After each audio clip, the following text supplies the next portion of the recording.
Dreamscape presents Vivian in Red by Kristina Riggle.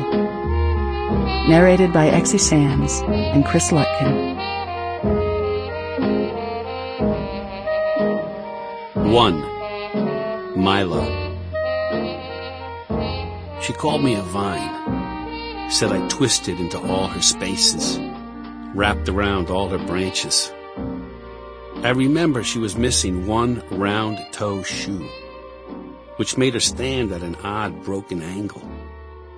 Her hat was twisted into a ball of felt in her hand. She'd torn the hat from her head, turning her neat curls into a spray of hair, something like a halo. She said that to me. Then she was gone, out of my life, and for half a century I'd forgotten her. Same as I'd forgotten the name of my Hebrew school rabbi and the minute details of what my father had really looked like. Until yesterday. My God. My son Paul had asked me to come into the office to discuss business. Always business with Paul, holding down the fort at Milo Short Productions.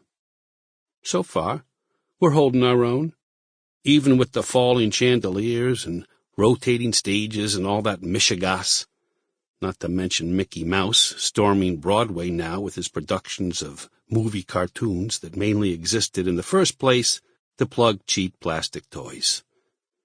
I mean, some of those songs are all right, but everyone's already heard them. Say "Tale as Old as Time" to anyone, and see if they don't start singing along like Angela Lansbury as a teapot of all things. I prefer Mrs. Lovett and the Worst Pies in London, if it's all the same to you. Now, Sondheim, that's writing for you.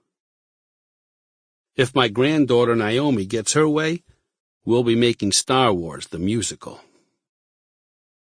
Anyhow, I was up early, and Esme knocked and said, "Good morning, Mr. Short. It's a hot one out there already," and began to make up the bed as I was fixing my tie in the mirror. My son David was forever telling me that I don't need to wear a suit to the office anymore, that a shirt with an open collar is fine, and these awful tan pants he liked to wear. "You'll overheat wearing all that," he would tell me, and I'd laugh. "Because you want heat? Try banging out tunes on a warped old piano in a tiny box of a room with an aging vaudeville act dripping sweat on you." Sample complete. Ready to continue?